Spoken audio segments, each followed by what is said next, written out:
Hi, this is Cheryl St.Pierre of Majestic Wire Artworks. In this video, I'm going to show you how to make this swirly bail, and I think that's what I'm going to call it, as I really didn't have a name for it until right now. So I'm going to call it the swirly bicone bail. How's that? And then that way we'll know it from the other ones. So what I designed this for really was for my craft along group.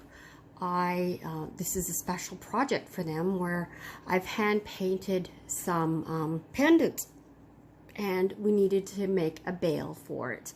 So this is a watercolor project that I've done, and I've wire wrapped it with some BB Craft silver plated wire with clear enamel coating on it, and I got that in one of my packages. So if you need the link of where to buy it, just ask and I will add it to the description. But as is, if you don't ask, I'm not going to add it because I think you can check it back into some of my other videos and find where I bought it from.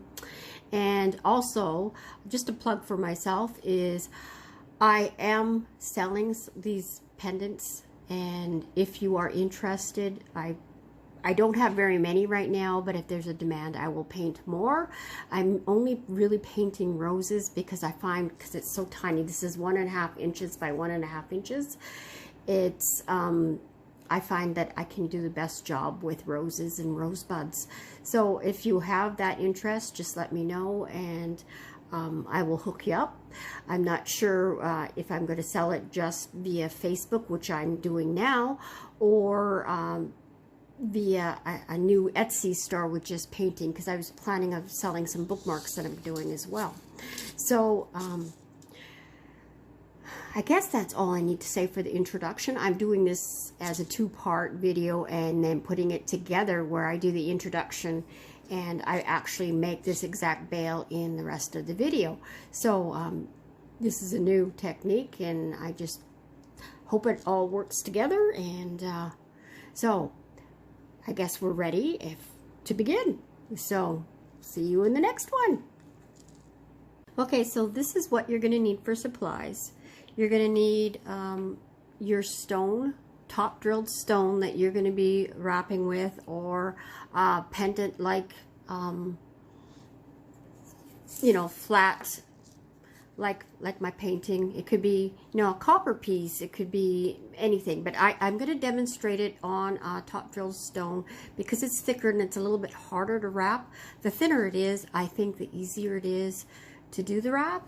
So your top drilled stone, a bicone that you think will match the stone or whatever it is you're using, and a piece of 20 gauge dead soft wire.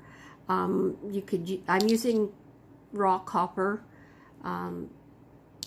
for today's demonstration, but I mean, it could be sterling silver, it could be like I did in the necklace. This is the wire from BB Craft that I've demonstrated with before. If you need the link to that, just ask in the comments and then I will put it in the description for you. But you can always check back in one of my package openings for BB Craft as well.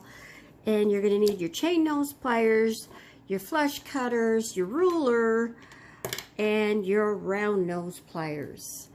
And that should be all you're going to need for this project. So it's actually quite a simple project, should be fairly quick to do.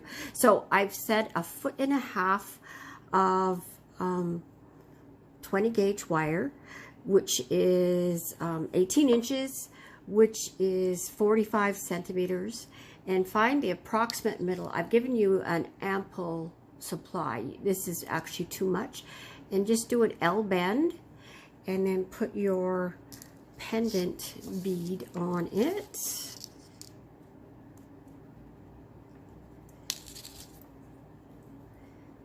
And we want it to have movement, so we're not going to try and make it tight, but you want the bend to be at the back or the front, it doesn't matter, and then bend this other side, and you want it to have that play.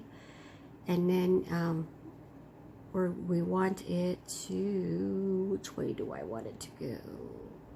Yes, you want this wire on the right hand side of the other wire, and we're going to bend it. That's the back wire, it's on the right hand side, and we're going to bend it, and we want it to cross closer to the front of the stone. When you've got a flat pendant, it's not crucial, but when you've got a thicker pendant, it definitely is. So it's going to be, I want it to cross close to the front. You want it to have some space for movement, and then you're going to give it a twist. So I'm holding this steady here and giving it a twist to the left, or it's actually counterclockwise twist. I'm thinking left-handed, so it's very difficult. And then this wire is going to end up being at the front, going left. That's what we want. And now we're going to make a bail out of this wire. And so you're going to take your round nose pliers, and you're going to give yourself room to have some wraps before it hits this wire here. So I'm going to make a double loop.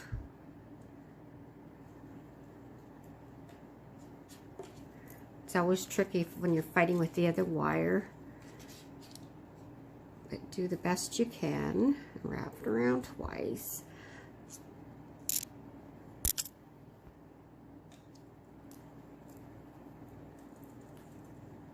Okay, and now just as best you can, wrap around the base of the bail until it meets up with the other wire. And now I want you to take, well, we can take the pliers out. We're going to wrap once or twice around with both wires. And it bent on me, and you'll probably have to straighten yours out too. And like that, because we want it to have some space, but we want it to be not too high up. We want to be about the middle between the base of the bail and the stone. You want it to be in the middle, and this is going to be bending on you, but that's okay. We can just straighten it out. So right now, take the time to straighten it out, that this is straight. You might have to straighten it again, and we want this in a straight line too.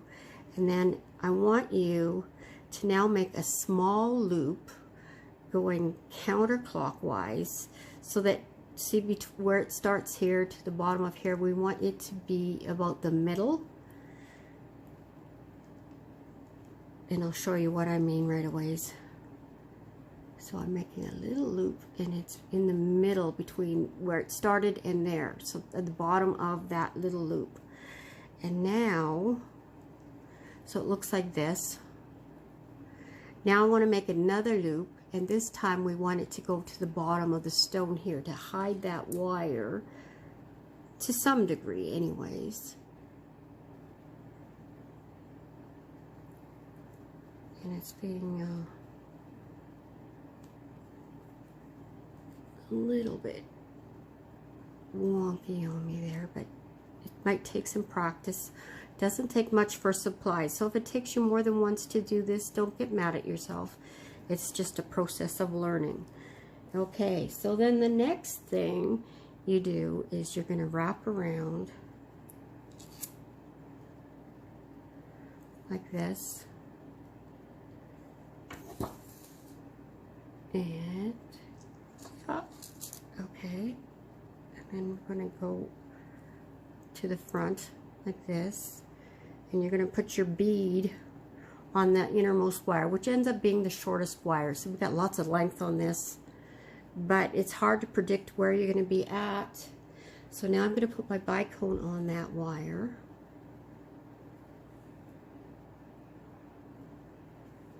and bend it around, and then bend this one around with it so it joins up. So it goes around the bead like that, so it's got a little space, and then joins up.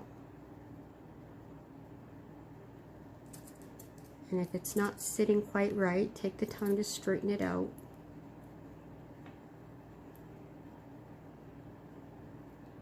Okay, so that's what it looks like now.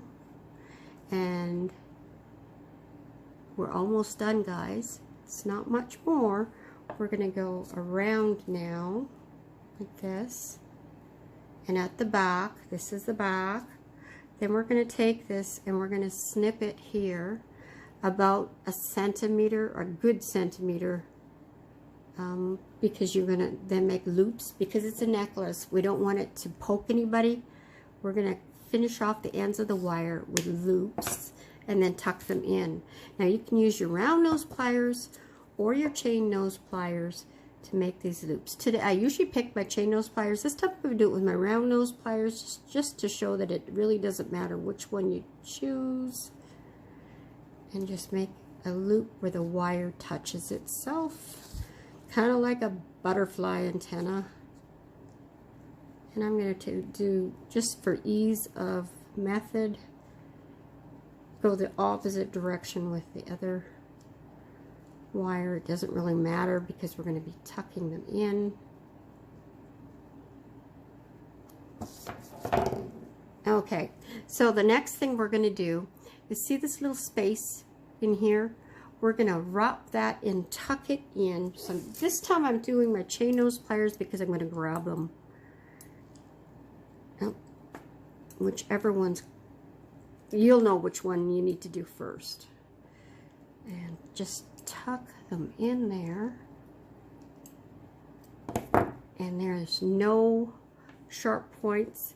Now you need to check to make sure that your bail is sitting flush, level, centered.